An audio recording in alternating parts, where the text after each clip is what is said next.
Welcome to Babar Hayat cricket show. तो धर्मशाला का जो मैदान है उसको लेके पाकिस्तान में बड़ी जेलसी मची हुई है। आपको पता ही है, अभी अभी धर्मशाला में इंडिया ने मैच खेला है अफगानिस्तान के खिलाफ, पहला ओडीआई। और क्या तारीफ की है दुनिया ने, मतलब कमेंटेटर्स तारीफ कर रहे थे कि भाई दुनिया का इससे खूबसूरत कोई ग्राउंड नहीं है। और ये कोई पहला मैच तो वहां पर हुआ नहीं है, अभी आईपीएल के इतने मैचेस हुए हैं, उससे पहले इंटरनेशनल इतने मैचेस हुए हुए हैं। तो जब जब यहाँ पर मैचेस होते हैं ना, तो हम पाकिस्तानियों में एक ये बात उठती है कि भाई ऐसे पहाड़ तो हमारे पास भी हैं, ऐसा वेदर तो हमारे पास भी है, हमारे पास भी गिलगित कश्मीर नॉर्दर्न एरियाज जो जो सारे हैं, तो हम भी वहाँ पर ऐसा स्टेडियम बना सकते हैं। बट हमारे यहाँ ऐसा स्टेडियम क्यों नहीं है? तो इस पर पाकिस्तान में डिबेट स्टार्ट हो गई है। पाकिस्तान के बड़े कंटेंट क्रिएटर यूट्यूबर फुरकान भट्टी ने भी इस बारे में वीडियो बनाई है कि भाई जी पाकिस्तान में ऐसा स्टेडियम क्यों नहीं है। अब सवाल ये है ना, सबको पता है क्यों नहीं है। हम लोग ना हकीकत पसंदाना तरीके से चीज़ों को ना समझते नहीं हैं। देखो भाई, जिस तरह की पॉलिटिकल स्टेबिलिटी इंडिया में रही है, हमारे यहाँ वो यहाँ नहीं रही। हमारे यहाँ मार्शल पॉलिटिकल पार्टियाँ, ये जो वाला सिस्टम था ना, सिस्टम में स्टेबिलिटी नहीं आई।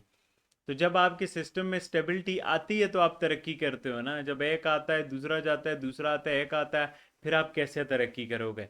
ये बात आ गई पहली। दूसरी बात, आपके बड़े बड़े सूबे इंडिया में, आपको पता है पॉलिटिक्स होती है।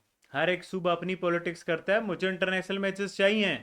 लड़ाइयाँ होती हैं कि इंटरनेशनल मैचेस चाहिए, आईपीएल के मैचेस चाहिए, रांची के मैचेस चाहिए, सैयद मुश्ताक अली के मैचेस चाहिए।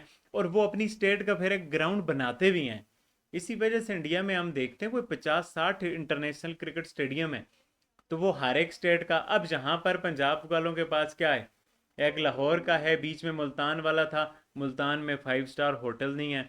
आपको पता है वहाँ के क्या मसले हैं। तो मुल्तान के अपने मसले हैं, फैसलाबाद के अपने मसले हैं। मज़े की बात यह है ना, पाकिस्तान में पहले ग्राउंड होते थे। अब इमेजिन करो, दुनिया तरक्की करती है, पाकिस्तान रिवर्स होता है। पाकिस्तान के पास पहले थे लाहौर, कराची, पेशावर, फैसलाबाद, हैदराबाद, मुल्तान। मतलब ये जो 6 स्टेडियम, पिंडी, ये 7 स्टेडियम तो बिल्कुल एक्टिव थे। आपको पता है वीरेंद्र सहवाग को मुल्तान की जो परफॉर्मेंस थी, फिर हैदराबाद में इंटरनेशनल मैचेस होते थे, फैसलाबाद में आप मेरे को मैचेस देखने को मिलते थे। तो बजाय पाकिस्तान अच्छाई की तरफ जाता, पाकिस्तान डिक्लाइन की तरफ आया है। ठीक है, इंटरनेशनल क्रिकेट बीच में नहीं हो रही थी, बट पाकिस्तान में इंटरनेशनल क्रिकेट वापस आए हुए भी 10-12 साल हो गए। इन 10-12 सालों में पाकिस्तान ने जो पुराने ग्राउंड थे वो ही ठीक नहीं किए। ग्राउंड्स को तो छोड़ो, चैंपियन ट्रॉफी गुजर गई है, लाहौर के मैदान में छत नहीं पड़ा। मतलब वो चैंपियन ट्रॉफी जो हमने नया स्टेडियम बना दिया, क्या कर दिया, अभी तक उस पर छत नहीं पड़ा। आई डोंट नो क्यों नहीं पड़ा। फिर लोगों के स्टैंडर्ड्स देखो, कराची का जो स्टेडियम है उसकी छत उतारी है, लोग इस पे ही खुश हो गए, वाह क्या स्टेडियम दिख रहा है, छत हटी हुई, कुर्सियां रंग की हुई। बस हमारा ये है, तो हमारी प्रायोरिटीज़ नहीं है। हमारे यहाँ लोग प्रेशर डालें ना, लोग बोर्ड पे प्रेशर डालें, भाई स्टेडियम चाहिए। बोर्ड कैसे नहीं बनाए? बोर्ड खेलता है पब्लिक के साथ, और पब्लिक जो है ना उस पर ओके हो जाती है। बोर्ड पत्ता फेंकता है बाबर आजम, वो आवाम उसके पीछे लग जाती है। बोर्ड कभी सेंट्रल कॉन्ट्रैक्ट का पत्ता खेलता है, कभी यूनुस खान को कोच का, कभी कोरे कोच का, कभी क्या। लोगों को समझ हो ना कि हम क्या चाहते हैं। और दूसरा, क्रिकेट टीम की परफॉर्मेंस भी ऐसी है ना, पाकिस्तानियों का इंटरेस्ट भी नहीं है। मैं आपको बताऊं, इस वक्त लियारी में, पाकिस्तान में, लोग रात को 3-3 4-4 बजे फुटबॉल वर्ल्ड कप देख रहे हैं लियारी के स्टेडियम में। मतलब वो कराची वाले जो कराची में इंटरनेशनल क्रिकेट का मैच हो उसको देखने नहीं आते, वो रात के 3 बजे, 3 बजे भाई ब्राज़ील का मैच देख रहे हैं, किटें पहनी हुई हैं, पूरा हंगामा माहौल बना हुआ है। तो भाई लोगों का परफॉर्मेंस के साथ भी ताल्लुक होता है। आप लोगों के साथ कनेक्ट नहीं कर पा रहे, परफॉर्मेंस नहीं दिखा पा रहे, आपसे मैनेजमेंट भी अच्छी नहीं है। मैं एक बात बोलता होता हूँ ना पाकिस्तान के बारे में, कि पाकिस्तान में हर एक चीज़ को ठीक होने की ज़रूरत है। मतलब ऐसा नहीं कि अवाम ठीक है, हुक्मरान ठीक नहीं है, हुक्मरान ठीक है तो तीसरा कोई ठीक नहीं है। पाकिस्तान में हर एक को ठीक होने की ज़रूरत है। और जब हर एक ठीक होगा तो तभी जाके चीज़ें ठीक होगी। बातें चल रही हैं नॉर्दर्न एरिया में, और भाई कहाँ बना सकते हो आप यार? आपके पास मुल्तान में जो है तो 5 स्टार होटल नहीं है, 7 स्टार इंटरनेशनल स्टैंडर्ड। आप कहाँ नरा कान में स्टेडियम बनाओगे भाई? कहाँ बनाओगे? आपने कोई स्टेडियम बनाया? एक वो लाहौर वाला बनाए हैं, उसमें छत ही नहीं पड़ी। तो भाई अपने स्टैंडर्ड्स भी हमें देखने चाहिए। पर जेलसी हम कर सकते हैं, जेलसी के अलावा कुछ नहीं कर सकते। काश ये बोर्ड भी इनसे सीखा है। आई डोंट नो ये स्टेडियम का काम पाकिस्तान में क्यों इतना स्लो है, बट क्या किया जा सकता है। बहरहाल जी, ये तो ये खबर रही। उसके अलावा इंडिया वर्सेस अफगानिस्तान का भी कल मैच है, सेकंड ओडीआई है। उस पर भी काफ़ी नज़र रहेगी कि भाई इंडिया क्या अपने किसी और को चांस देता है, उन्हीं खिलाड़ियों को खिलाएगा, किस तरह से जीतेगा हारेगा, अफगानिस्तान क्या कमबैक करेगा। एक तरह से ये सीरीज़ डेड रबर ही है। हाँ, अगर अफगानिस्तान जीत जाता है, दूसरा अफगानिस्तान की बॉलिंग में कोई ब्रिलियंस आ जाती है, बैटिंग में ब्रिलियंस आ जाती है, फिर वो ये सीरीज़ हेडलाइन बनाएगी। अदरवाइज ये सीरीज़ डेड रबर ही है। असल जो मज़ा चल रहा है, माहौल है, वो है इंडिया ए का। इंडिया ए का सुबह मैच है, और इंडिया ए अगर ये मैच हार गई तो फिर इंडिया ए टाटा बाय बाय होने के चांसेस हो जाएंगे। क्योंकि इंडिया ए में अब कॉल कर लिया अशोक शर्मा गुजरात टाइटंस वाले जिनका पेस है, उनको कॉल कर लिया इंडिया ए के लिए। और इंडिया के पास इतने सारे पेसर्स हैं भाई। आप वो राशिक डार देखो, कार्तिक त्यागी 150 जा रहा था यार, अंशुल कंबोज से तो कार्तिक त्यागी अच्छा था। 150 का पेस डाल रहा था कार्तिक त्यागी। तो फिर उसके अलावा मतलब यू कैन नेम देम भाई। आपने ना, चलो मैंने पिछली वीडियो में बोला था बूबी शामी चाहाल हो तो चलो समझ आती है, ठीक है भाई, आपने इनको नहीं रखना। आप बाकियों को तो डालो, इतनी आपके पास स्लॉट है। मयंक अग्रवाल है, राशिक डार का मैंने नाम लिया, इसके अलावा भी मतलब मैं बहुत सारों के नाम ले सकता हूँ। इतने पेसर्स हैं, आपने क्यों अपने अच्छे पेसर सेलेक्ट नहीं किए?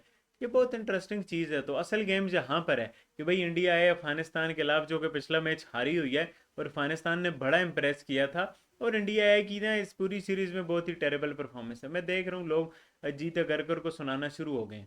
मैंने आपको उस दिन भी बोला था, बात जीत हार की होती है। अजीत अगरकर की इंडियन अवाम ने ली हुई है, हम सब जानते थे, हमने देखा हुआ है। वो बस टीम जीत रही है तो फिर कुछ नहीं बोलता। अब ये इंडिया हार गया ना अगर ये वाला मैच अफगानिस्तान वाला, और इस ट्राई नेशन सीरीज से बाहर हो गया, आप देखना ये जीत अगरकर की क्या पड़ेंगी। भूल जाएंगे लोग वर्ल्ड कप जीता हुआ है, टीम ऐसी वैसी। नहीं भाई, ये जीत अगरकर की पूरी जो है ना रोस्ट किया जाएगा, पूरी उसकी बजाई जाएगी। तो भाई ये मामला होता है, बात शायद हार जीत की होती है, बाकी कुछ भी नहीं होता। But let's see. सूर्यवंशी पे मैंने देखा इंडिया के अंदर से ही बड़ा क्रिटिसिज्म कर रहे हैं लोग। तो अच्छी बात है भाई। कम ही लोग हैं ऐसे, बहुत सारे लोग तो गुस्सा भी हैं, गालियां भी दे रहे हैं। ये कैसे एक्स क्रिकेटर हैं जो अपने प्लेयर को सपोर्ट नहीं करते, ये कैसे फैंस हैं, ये है वो है, बड़ी गालियां भी मैं देख रहा था। तभी एक यूट्यूबर निकाल रहा था। अरे भाई क्या बात है, अच्छे तरीके से डिफरेंस तो रखो ना, ये गालियां देने की क्या बात हो जाती है? अच्छा करो यार। अगर उस बच्चे को कोई अच्छी बात बता रहे हैं तो आप इससे ऑफेंड क्यों हो रहे हो? इसमें नेशनलिज्म का मामला ना लाओ भाई। अगर वैभव सूर्यवंशी का श्रीलंकन प्लेयर को धक्का देना जायज़ है, तो क्या श्रीलंकन प्लेयर का धक्का देना फिर वैभव को जायज़ है? बहुत सारी बातें हो रही हैं जी, उसकी एज को लेकर टॉन्ट किया, तो इसको भाई कुछ भी हो भाई। मैंने आपको कल में बताया था, एम एस धोनी, रोहित शर्मा, विराट कोहली, ये तो माँ बहन की गालियां देते हैं। वो एज वाले टॉन्ट से तो ये चीज़ बहुत बड़ी है, बंदा क्या मेरी फैमिली को क्यों बीच में लाए हो? समझो ना। गौतम गंभीर के साथ क्या हुआ था, और उसके अलावा उमरजई के साथ हुआ था ना लड़ाई। इंडिया की कोई लड़ाई हुई भी थी शायद अफगानिस्तान के साथ, या नहीं हुई थी? बहरहाल पाकिस्तान के साथ हुई थी मेरा हाल, आमिर के साथ या कुछ ऐसा। तो भाई ये बातें, ये जो है ना टिट फॉर टेट होता है, और एक ही रूल बनाया जाता है, वो दोनों पे चलता है। बहरहाल इंटरेस्टिंग रहेगा ये क्या बनेगा। उसके अलावा जो क्रिकेट की खबरें हैं, बैन स्टोक्स पे बड़े मामला चल रहा है भाई। बैन स्टोक्स के हवाले से बड़ी बातें हो रही हैं कि भाई जो है ना डिवाइडेड ओपिनियन है। ब्रेडम मकलम कहता है कि भाई ठीक है, उसको पनिशमेंट दे दी है, बट मुझे उसका भी ख्याल है। माइकल वान कहता है कि भाई ये कुछ ज़्यादा हो गया है। जो उनका डायरेक्टर है रॉब की, वो तो अब इससे कहता है, उसके बातों से तो लगता है ये फारग हो गया है, और वह रूट को ही आगे देखना चाह रहा है। ब्रूक्स भी कप्तानी नहीं लेना चाह रहा। तो बहुत ही इंटरेस्टिंग, इनका भी एक ड्रामा सा बना हुआ है कि भाई इंग्लैंड क्रिकेट का क्या करते हैं। बट जो इंटरेस्टिंग खबर मुझे आज लगी वो चैंपियन लीग का रिटर्न था।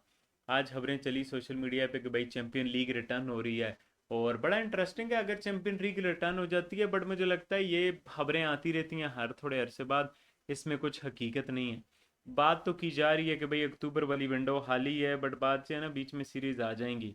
कुछ ऐसी बात नहीं है, अगले एफटीपी में कुछ ना कुछ हो तो हो, अदरवाइज उसका मुझे नहीं लगता कि कुछ ऐसा चांस है कि चैंपियन ट्रॉफी के वापस आने का। बाकी श्रीलंका के जो कैप्टन थे फर्स्ट ओडीआई के, उन्होंने 1 घंटा वैभव सूर्यवंशी का इंतज़ार किया, और वैभव सूर्यवंशी बाहर आए, अच्छे तरीके से बातचीत की। तो अच्छी बात है भाई, वैभव सूर्यवंशी ने उसके बाद जो है ना, वैभव सूर्यवंशी सीनियर्स की तो हमेशा रिस्पेक्ट करता है भाई। एक बीम बड़ी वायरल हो रही है ना, जिसमें जब तिलक लड़ रहा था एम्पायर के साथ तो वैभव सूर्यवंशी उसको पीछे लाता है, और जब अपनी बारी आती है तो आगे भाग के लड़ता है। तो बड़ा ही इंटरेस्टिंग सा मेला लगा हुआ है सोशल मीडिया पे क्या लगता है आप लोगों को, जो कुछ मैंने वीडियो में डिस्कस किया उस पर अपनी राय का इजहार लाजमी नीचे कमेंट करके बताना। वीडियो अच्छी लगे तो चैनल को सब्सक्राइब करके बेल आइकन पे क्लिक कर देना। इंशाल्लाह नेक्स्ट वीडियो में आप लोगों से मुलाकात होती है, तब तक के लिए अल्लाह हाफिज़।